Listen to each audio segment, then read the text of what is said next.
There are many ways to sell on Amazon: reselling, dropshipping, private label, just to name a few. But which one should you choose? Well, it turns out that the best way to grow a long-term business on Amazon is to do so by building a brand, a long-term sustainable brand through private label selling. Let's find out why.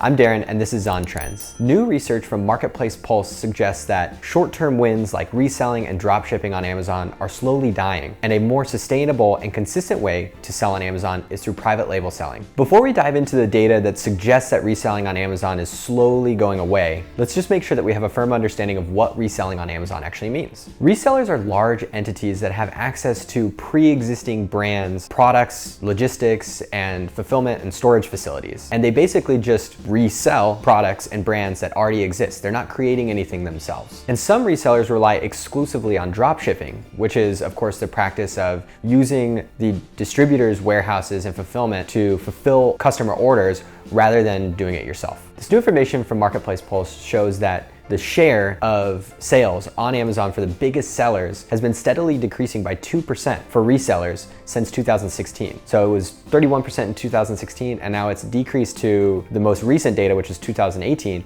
to 26%. As the Amazon marketplace has changed, it's become increasingly more difficult for resellers to actually grow and scale their business. So for many, it's the easiest way to start because they already have access to these brands' products and oftentimes fulfillment centers and distribution methods. But to actually scale the business and to differentiate, they don't have a lot of ways to do that. They can basically just decrease their price and build better relationships with the brands that are already doing business with, but they don't have a way to actually really change and improve the product and the branding and the messaging and the customer service themselves. So that's the main benefit to selling as a private label seller, is you are the one that's in control. You have the ability to launch new products under your brand. You have the ability to change and tweak your brand and your product packaging. You can pivot and listen to your customers and make a decision to either improve, take away, change aspects of your business. Whereas resellers, they don't have that freedom or the ability to do so. And you may also recall that we reported a couple weeks ago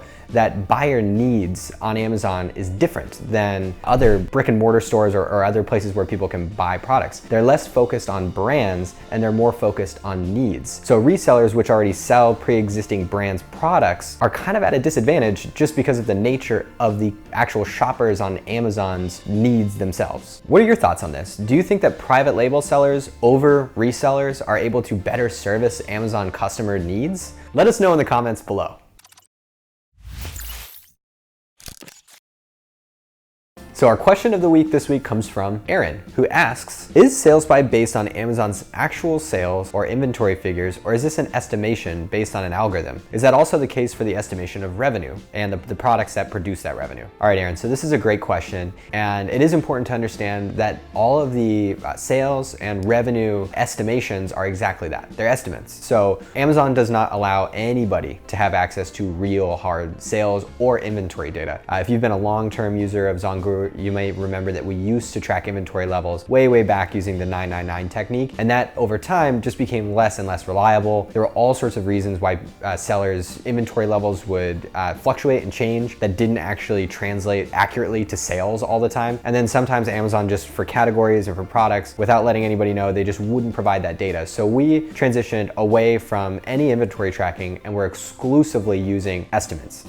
Now, this is amazing because our estimates are incredibly accurate. We've found through our own internal testing that they're more accurate than any other product research tool on the market. And this is important because we've developed our algorithms and the way that we are able to check our work against real sales data that we have access to. We're also in a very unique position because we, as sellers ourselves here at ZonGuru, are able to check our estimations against the real sales data that we have access to as sellers ourselves. So it allows us to double check our work and tweak our algorithm, which it also uses some machine learning to always improve even as we sleep. So just to recap what your question was, yes, we do use estimations for sales and revenue, and don't worry, they are as accurate as they possibly can be, and they continue to get even more accurate as the days go on. So amazing question. Thank you very much for that, Aaron. If you guys have any other questions that you want us to answer, let us know in the comments below. Who knows, maybe next week you'll be our question of the week. And stay tuned. Guys, I know I've been teasing this, but we have about a week or so left until we're gonna drop some huge news. Some really big improvements to ZonGuru are coming, and we're really excited to share. We just wanna make sure that they are absolutely perfect before we do that. So we're almost there, guys. Stay tuned, and we'll see you next week. Don't forget to like and subscribe to this comment right here. All right, see you guys. Bye for now.